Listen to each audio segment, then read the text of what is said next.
Alexander Wright stared at the holographic display floating above his desk, his coffee growing cold beside him. The numbers didn't make sense, yet they were real.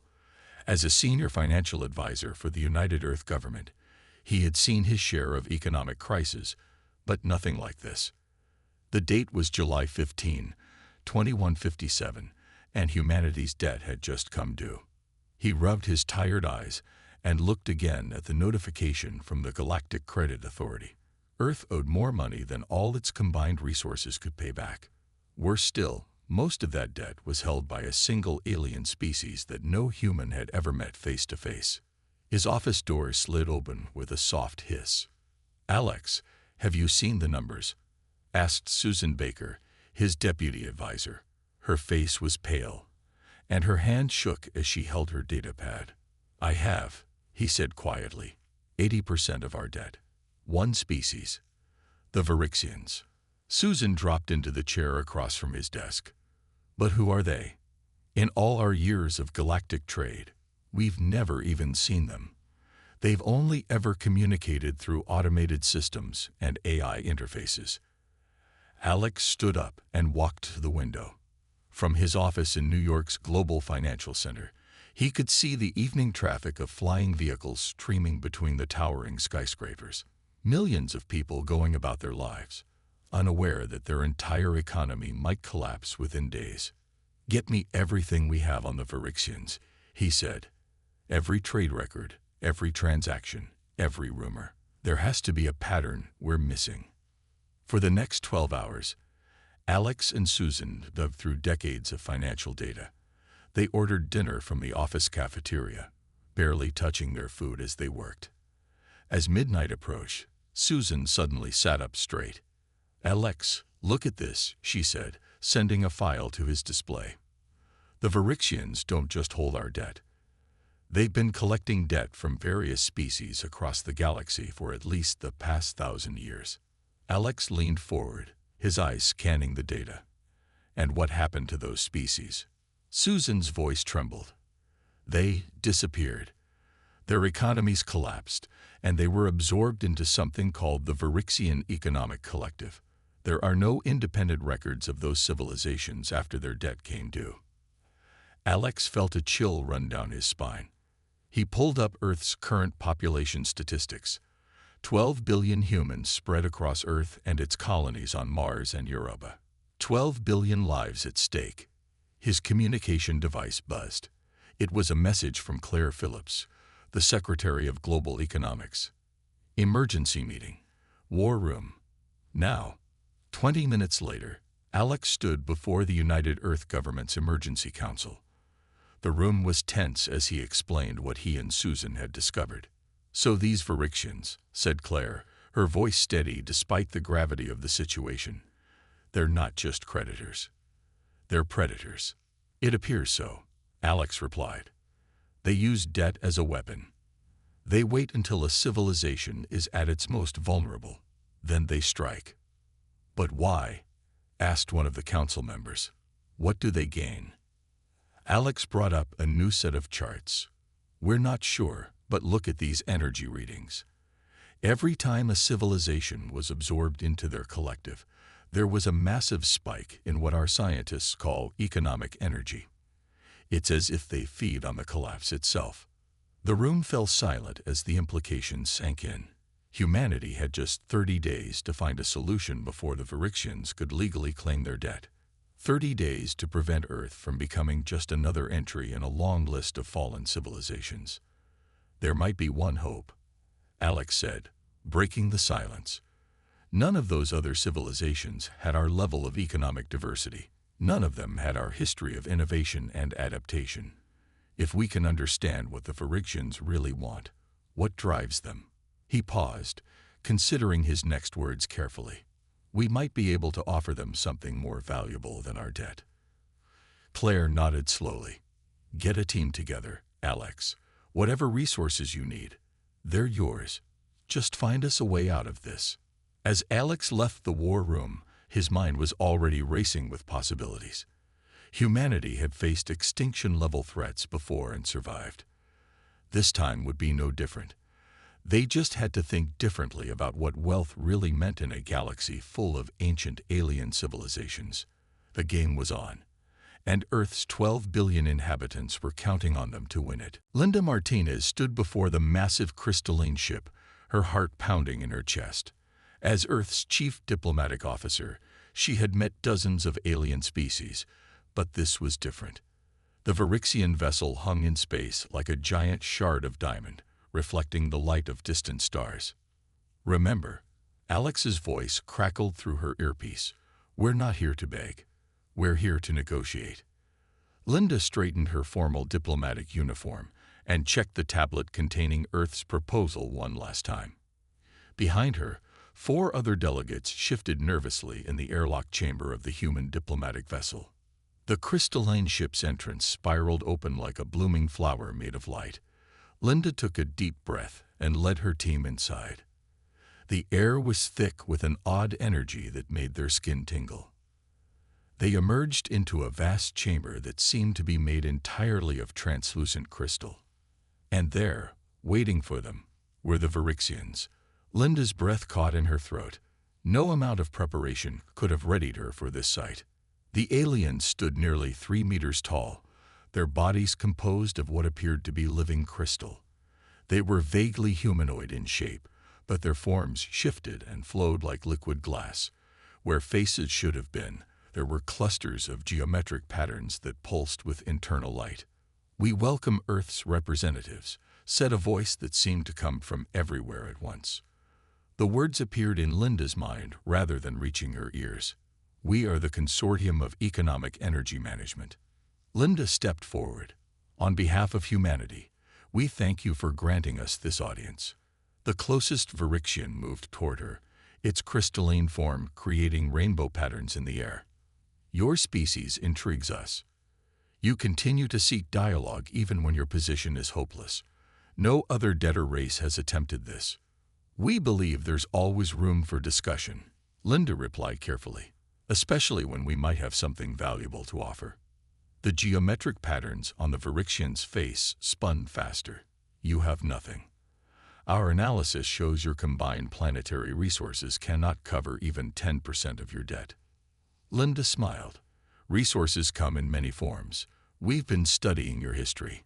She gestured to one of her team members, who projected a holographic display showing economic energy patterns. "You don't just collect debt. You feed on economic energy. The collapse of civilizations powers your species somehow." The chamber grew noticeably colder.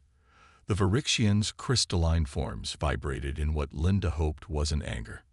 "You are surprisingly perceptive," the lead Virixian admitted. "Yes, our species requires the energy released during economic transitions. Debt collection is merely our method of harvesting." Linda took a calculated risk. "Then you should know that forcing our immediate collapse would be wasteful. Human economics generate more sustained energy than any species you've encountered." She brought up another hologram, this one showing Earth's market activity over the past century. The Virixians moved closer, their forms resonating with the display patterns. "Impossible," one of them said. "These energy readings, they're continuous. All other species show only periodic spikes." "That's because we trade constantly," Linda explained. "Our markets never sleep. We have entire systems built around speculation, investment, and risk. The energy you collect from a collapse, we generate that level every day through normal operations." The Virixians began communing among themselves, their crystalline bodies chiming like delicate bells. Linda waited, knowing this moment could determine humanity's fate. Finally, the lead Virixian turned back to her. "We require proof of these claims. You will allow us to observe your economic systems directly." Linda nodded. "We anticipated this request. We've prepared a demonstration that will show you exactly what makes human economics unique. But first, we need your guarantee that no collection actions will be taken during this observation period." The Virixians conferred again briefly. "Agreed. You have 14 Earth days. Show us why your species deserves to remain independent." As Linda and her team returned to their ship, she contacted Alex. "They're coming to Earth," she said. "Get everything ready. We have 2 weeks to prove that humanity is worth more alive than dead." The real challenge was just beginning. Catherine Summers hadn't slept in 2 days. Empty coffee cups littered her desk at the Global Economic Research Center as she pored over historical data about the Phyrexians. Alex and Linda had tasked her with finding a pattern, something they could use to save Earth. Time was running out. "Catherine, you need to see this," said Paul Graham, her research assistant. He rushed into her office, his tablet displaying a complex series of graphs. "I cross-referenced the dates of every Phyrexian debt collection with major galactic events." Catherine pushed her red hair away from her face and studied the data. Her eyes widened. "Paul, you're brilliant," she whispered. "Get Alex and Linda here now." 30 minutes later, they all gathered in Catherine's office. The wall screens displayed centuries of economic data from fallen civilizations. "Look at this," Catherine said, highlighting patterns in the data. Every civilization the Phyrexians absorbed had something in common. They all operated on single-channel economic systems. Alex leaned forward. "What do you mean by single-channel?" "They only had one way of creating economic value," Catherine explained. "The Centaurians focused purely on resource extraction. The Proxima colonies were all about manufacturing. The Sirius Alliance specialized in information trading. Each civilization was efficient, but rigid." Linda nodded slowly. "And humans." Catherine smiled. "We're economic chaos incarnate. We trade everything. Goods, services, information, art, ideas, even digital collectibles of cats. We have hundreds of different ways to create and exchange value." She brought up new charts showing Earth's market activity. "See these patterns. This is why the Phyrexians are so interested in us. We generate more economic energy through our daily chaos than other species produce during their entire collapse." "But how does this help us?" Alex asked. "They still hold our debt." Catherine's eyes sparkled with excitement. "Because I found something else. The Phyrexians have never successfully absorbed a multi-channel economy. They tried once, with a species called the Alderans. The absorption process failed catastrophically. The Phyrexians had to retreat." Paul pulled up another set of data. "The Alderans only had 3 economic channels. We have hundreds. If the Phyrexians try to absorb us, it could destroy them." Linda finished. "This is why they agreed to observe us first. They're not just checking our claims. They're trying to figure out if they can safely absorb us at all." Alex paced the room, thinking. "So we have leverage. But we need more than just the threat of mutual destruction. We need to offer them an alternative." Catherine stood up and walked to the main screen. She typed rapidly, bringing up a new simulation. "I have an idea. What if, instead of paying our debt or being absorbed, we offer them something they've never had before, a partnership?" The simulation showed potential energy flows between human and Phyrexian economic systems. The numbers were staggering. "Look at these projections," Catherine continued. "If they work with us instead of absorbing us, they could harvest 5 times more economic energy than they'd get from our collapse, and it would be sustainable, not just a one-time feast." Linda studied the numbers carefully. "This could work, but we'll need to prove it to them. They'll want to see real results, not just projections." "Then we'll show them," Alex said firmly. "Catherine, how quickly can you set up a controlled demonstration of human economic diversity?" "Give me 48 hours, she replied. "I'll need access to the stock exchange, the crypto markets, and at least 3 major commodity trading floors." "You'll have it," Alex promised. "Linda, can you keep the Phyrexians occupied for 2 more days?" Linda smiled. "I'll give them a tour of our solar system's trading posts. That should keep them interested." As the others left her office, Catherine turned back to her screens. She had 2 days to prove that human economic chaos was more valuable than human debt. The fate of Earth would depend on her ability to show the Phyrexians that sometimes the most profitable path was to work with the chaos, not consume it. She grabbed another coffee. Sleep would have to wait. Daniel Peters nervously adjusted his tie as he stood before the assembled Virixians in the New York Stock Exchange. The trading floor had been cleared for this demonstration, but the electronic boards still flashed with endless streams of numbers and charts. "What you're about to see," he began, "is something unique to human economics. We call it venture capitalism." The crystalline aliens shifted, their forms catching the light from the trading screens. Alex and Linda stood at the back of the room, watching tensely. Catherine sat at a nearby terminal, ready to measure the Virixians' energy responses. Everything depended on this demonstration. Daniel tapped his tablet, bringing up a holographic display. 10 years ago, I started with nothing but an idea for improving space cargo navigation. Watch what happened next. The display showed a small initial investment growing into a vast network of companies, partnerships, and innovations. The Virixians' crystal bodies hummed with interest. In most species economics, value comes from things you can touch: minerals, products, land, Daniel explained. But humans, we invest in ideas, in possibilities, in things that don't exist yet. He highlighted a series of failed ventures in his company's history. Look at these failures. In your system, these would be counted as losses. In ours, they're learning experiences that lead to bigger successes. One of the Virixians moved forward. You deliberately invest in ventures that may fail. This defies economic logic. Daniel smiled. That's exactly what makes it work. Human innovation comes from our willingness to take risks. Each failure teaches us something new. And when we succeed, he brought up the current value of his company, showing its impact across 3 solar systems. The Virixians' crystalline forms pulsed with excitement. Catherine's instruments showed massive spikes in their energy readings. But that's not even the best part, Daniel continued. He switched the display to show the startup incubator he had founded. We don't keep this knowledge to ourselves. We invest in other humans with new ideas. Each success creates opportunities for more innovations. He walked through the trading floor, pointing out different sectors on the electronic boards. Right now, there are thousands of humans investing in new ideas, space mining techniques that might not work, medical treatments that might fail, entertainment platforms that might never find an audience. The lead Virixian's geometric patterns spun rapidly. The energy output from this activity, it's extraordinary. Even failed ventures generate significant economic energy. Exactly, Daniel said.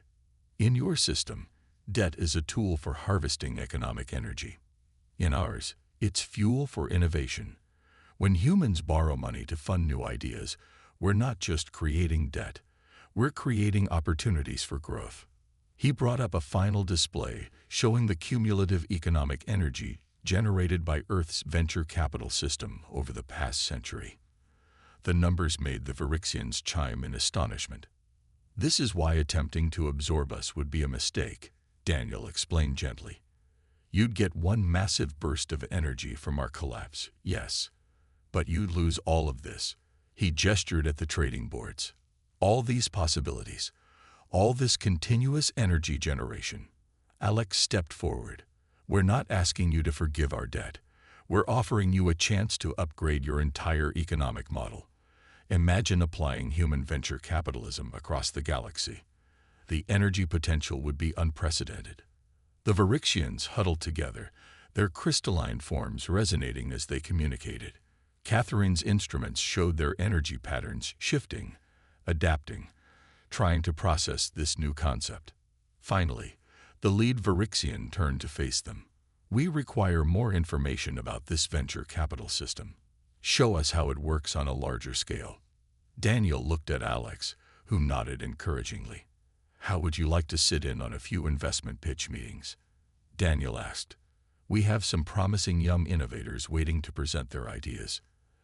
As they led the Virixians to the presentation room, Linda whispered to Alex, they're starting to understand. Maybe we have a chance after all.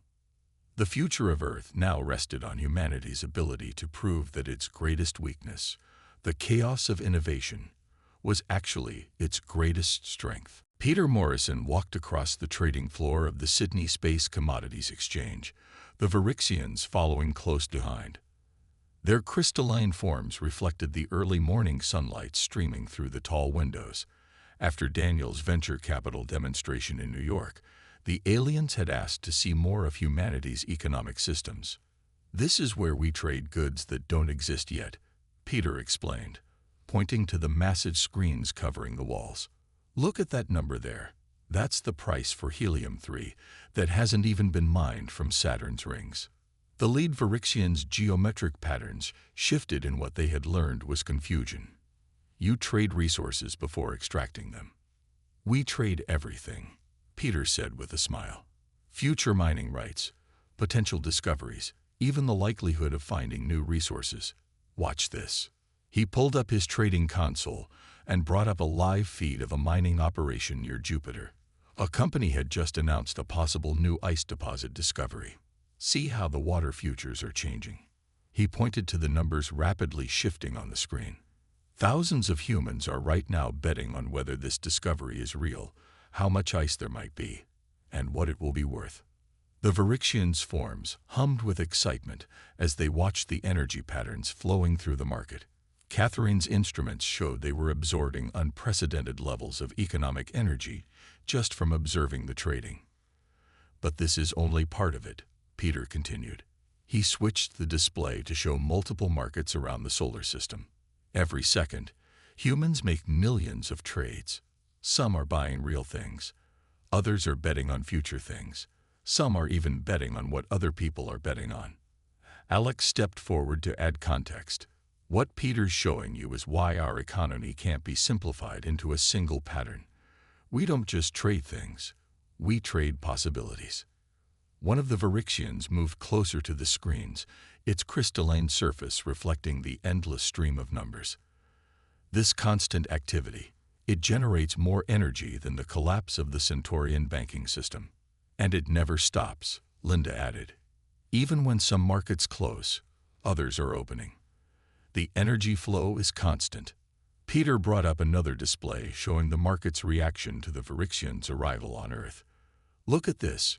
When you came to collect our debt, these markets should have collapsed. But they didn't. Instead, humans started trading on thousands of possible outcomes." The Virixians watched in fascination as Peter showed them how different sectors had responded, some falling, others rising, new ones emerging to bet on the negotiation's success or failure. "Your species thrives on uncertainty," the lead Virixian observed. "Where others see chaos, you see opportunity." "Exactly," Peter said. He pulled up historical charts showing Earth's market activity during previous crises. "Every time we faced a challenge, our markets have adapted. They don't just survive. They find new ways to grow." Catherine's instruments suddenly showed a spike in the Virixians' energy absorption. The aliens' crystalline forms were vibrating at new frequencies, their patterns shifting faster than ever before. "Are you all right?" Linda asked, concerned. The lead Virixian's voice resonated with an odd tone. "We are evolving. Your economic energy is different from anything we have consumed before. It is changing us." Peter shared a worried look with Alex. This wasn't part of their plan. The Virixians weren't just learning about human economics. They were being transformed by it. "Perhaps," Alex suggested carefully, "we should take a break and process what we've learned so far." But the Virixians moved closer to the trading screens, their forms now pulsing in sync with the market's rhythms. "No," their leader said. "Show us more. We must understand how your system creates such powerful energy patterns." As Peter prepared to demonstrate more trading techniques, he couldn't help but wonder if they were saving Earth or accidentally triggering something much bigger, the evolution of their would-be destroyers into something entirely new. Amanda Cole rushed through the corridors of the Quantum Economic Research Lab, her tablet clutched tightly in her hands. The readings from her instruments were clear. Something was happening to the Virixians, and it wasn't good. She burst into the emergency meeting room where Alex, Linda, Catherine, and the others were gathered. The wall screens showed live feeds of the Virixian ships in orbit. Their crystalline surfaces were flickering with strange patterns. "We have a problem," Amanda said, catching her breath. "The Virixians aren't just observing our economic energy. They're being overwhelmed by it." She connected her tablet to the main display. Complex wave patterns filled the screen, showing the interaction between human market activity and Virixian energy absorption. Their crystalline forms evolved to feed on simple economic patterns, she explained. But our market chaos is like trying to drink from a fire hose. They can't process it fast enough. As if to prove her point, an alert flashed across the screens. 3 Virixian observers at the Tokyo Stock Exchange had just collapsed, their crystal forms cracking under the strain. "Can we shut down the markets?" Alex asked. Catherine shook her head. "It's not just the official markets anymore. The Virixians are now tuned to all human economic activity. Every trade, every transaction, every financial decision is affecting them." Linda's communication device chimed. The message made her face pale. "The Virixian fleet is splitting into 2 groups," she reported. "Half of them want to leave Earth immediately. The other half are demanding we shut down our economy completely." Amanda brought up new data. "If they stay much longer, their entire species could fracture. Our economic energy is forcing them to evolve faster than their forms can handle." The room fell silent as they realized the magnitude of their problem. They had tried to save Earth by showing the Virixians the value of human economics. Instead, they might have triggered the extinction of an ancient species. "There's more," Amanda said quietly. "Some of the Virixians aren't trying to resist the change. They're embracing it. Look at these readings." The display showed a small group of Virixian ships pulsing with new energy patterns.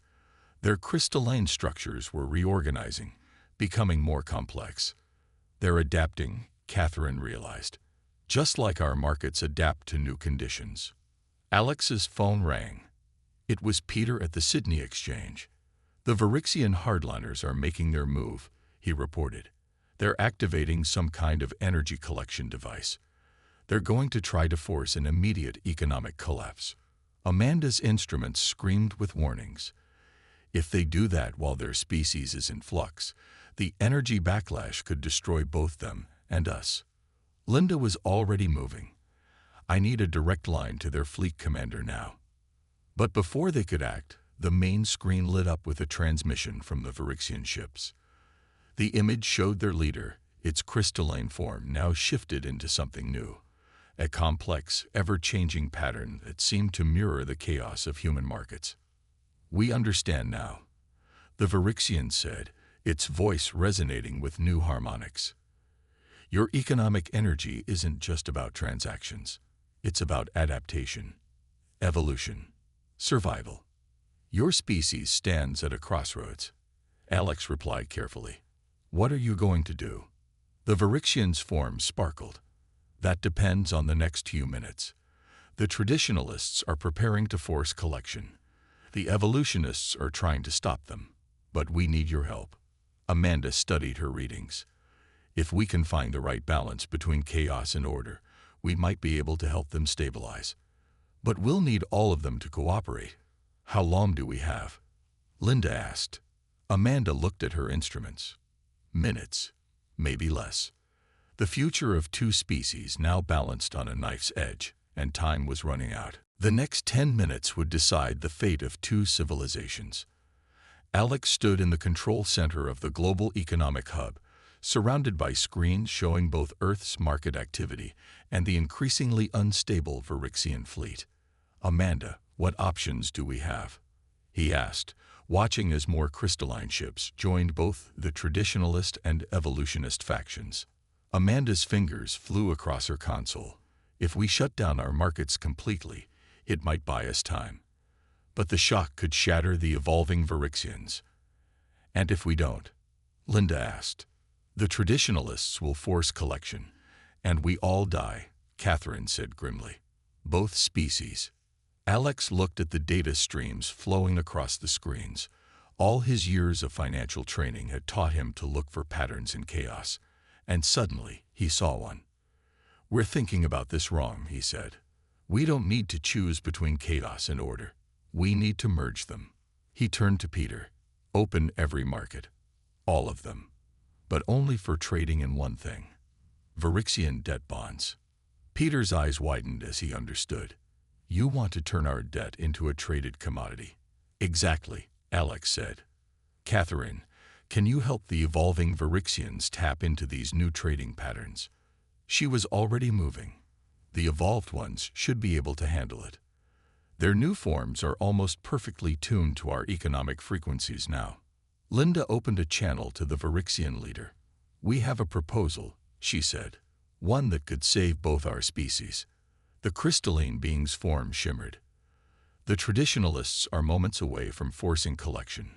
Speak quickly. Alex stepped forward. You've seen how we turn debt into opportunity. Let us do the same with our debt to you. We'll create a new kind of bond, one that lets you feed on the energy of trading itself rather than economic collapse. Amanda's instruments showed a surge of interest from the evolved Virixians. The energy patterns are stabilizing in the evolved group, she reported. They understand. The Virixian leader's geometric patterns spun rapidly. But the traditionalists will get what they want too, Alex interrupted. Regular energy harvesting, but sustainable, constant, growing. They can feed on the trading of the very debt they hold. Peter's hands danced across his console. Markets are ready. On your signal. The Virixian leader's form pulsed with decision. Do it. Alex nodded to Peter. Open the markets. Across Earth and its colonies, a new kind of trading began. Humans started buying and selling pieces of their own debt to the Virixians. Some bet it would grow. Others bet it would shrink. The energy of millions of transactions flowed up to the waiting fleet. The traditionalist ships stopped their collection sequence as the first wave of trading energy reached them. Their crystalline forms resonated with the pure economic power of humanity's response.